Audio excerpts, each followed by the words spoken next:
This it kind of sucked that I just started a new channel and I disappeared, but I actually had some health problems and had to take a break right in the beginning of things. Oh, that's lovely.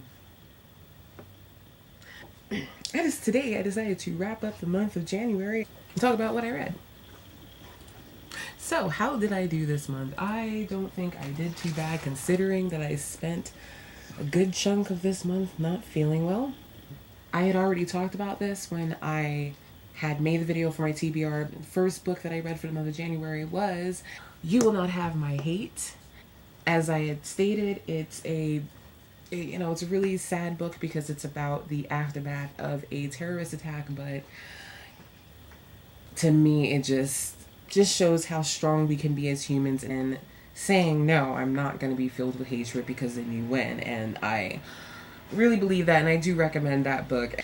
Then we had I started My Husband's Wife by Jane Corey, which I absolutely hated. This was a digital galley that I had access to thanks to the firstread.com. It was released January 10th, and I started reading at the beginning of the month, and I hated this book. First of all, I couldn't stand any of the characters. Not only did I absolutely hate the main two female characters, but every single character that was introduced in this book was absolutely insufferable. The other problem was it took way too long to get to the seat of the book. Seat of the book? I don't even know what that means. To get to the conflict.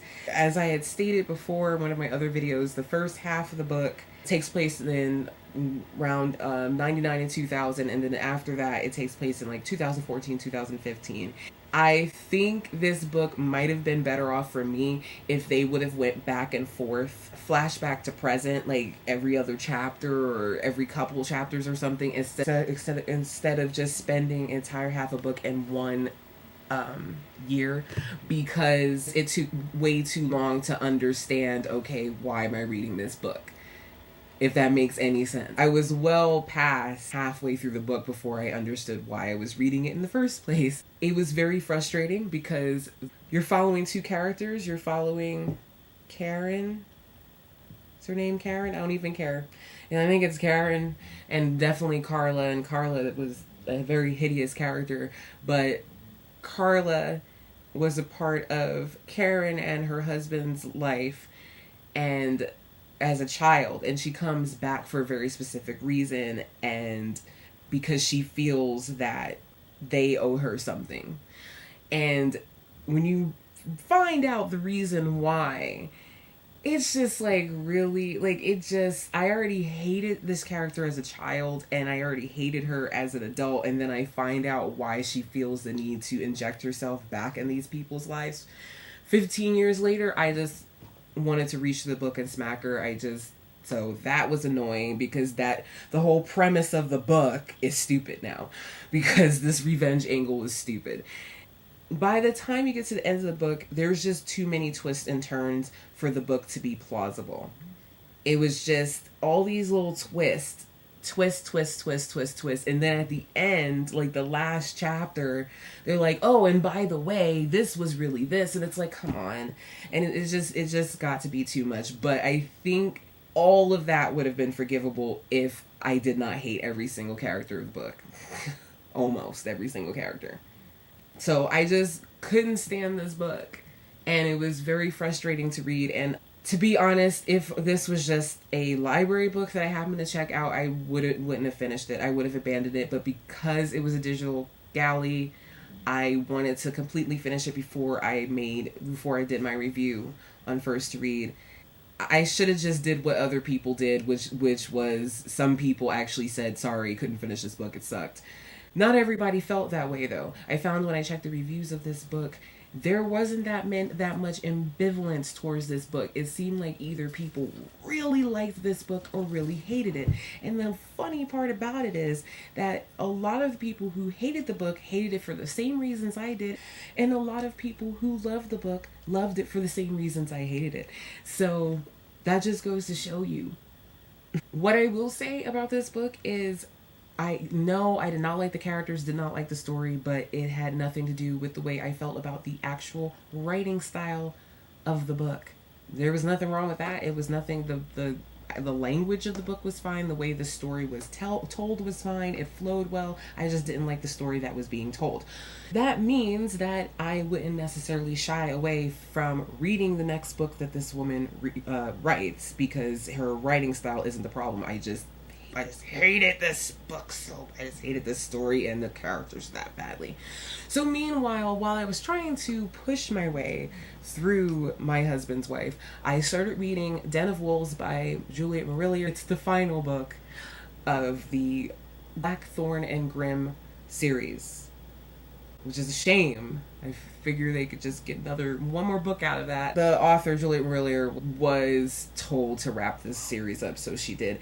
And I found myself very pleased. The way it came together, or the way all the pieces got together to conclude this series, was very well done. It didn't feel like anything was rushed or slapped together, or that it was just extremely implausible, didn't make any sense whatsoever. I think it was really well done. I found that when I finished this book, which is right now the end of the series, I kind of closed the book and was like, like that was a good feeling, I really enjoyed it. And then we have Upstream by Mary Oliver, which was a collection of essays, which I really enjoyed.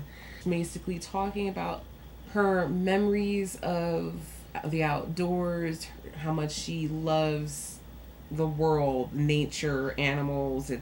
I would recommend it.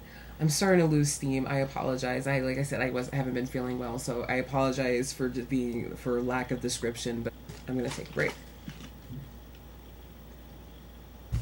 Then we have Drop the Ball by Tiffany Dufu. I believe it's coming out February 14th of this month. And this would be the last book that I finished last month.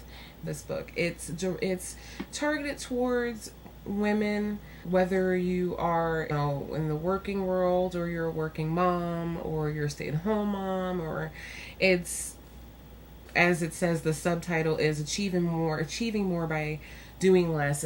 And it's not necessarily saying do less work. It's talking about how you can make partners out of your spouse. You could make partners out of your children, out of your family, out of your friends. There's nothing wrong with asking for help. There's nothing wrong with delegating. Drop the ball part is sometimes for your sanity, for your health, for the good of your job, the good of your family, the good of your causes, you need to drop the ball and allow someone else to pick up that slack and trust that they can do it. That's the other issue, is that a lot of people don't like to ask for help, not because they feel ashamed or anything like that, but because they're afraid that the other person isn't going to do it as well, so they may as well do it themselves, which, the whole micromanaging thing.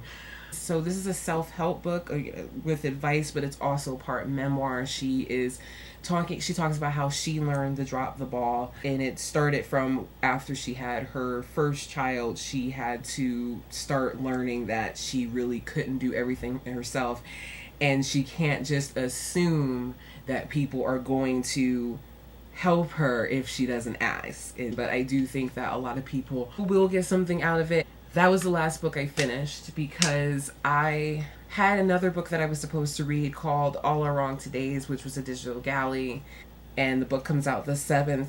Unfortunately, I messed up. I had downloaded the digital copy, and somehow I ended up clicking the wrong thing and returning it. So I was not allowed access. There was nothing I could do. They often at the very last minute will put up another download link. So I'm hoping that I'll be able to download it again. And now, since the copy that I had is expired, I'll actually be able to download it again and read it. If not, I'm just going to have to read the excerpt and just give the review on the excerpt. It happens. Sometimes things happen, but you're still expected to write something because they did give you access. So I'm just going to, on the review, explain what happened and just review the excerpt. That sounds so cheesy. That was the only book on the January TBR that I didn't get to, and it wasn't because I didn't have time, it was because I messed up. There is another book that I read this month. I'm just not finished reading it, and that was Flame of Seven Waters by Juliet Marillier, which I had planned to be on the February TBR, but since I couldn't get to that one book, I decided to start it. If it wasn't for a bunch of crazy life shenanigans that have happened in the past couple days, I actually would have finished this book in the month of January, but I didn't, so this will be carrying over, but I'm almost done. So overall, I think I did really well, except for the My Husband's Wife book. I enjoyed myself. I enjoyed all the books I read. I think that was just a good start to the new reading year. So anybody out there besides the crickets that are watching this, have you read any of the books that I talked about today? And what did you think about them? And did you read all the books to TBR? Did you add extra books? So that's about it for now. Happy February. Blessed Emad. And happy reading. And I will see you in a few days to talk about my February TBR. Bye.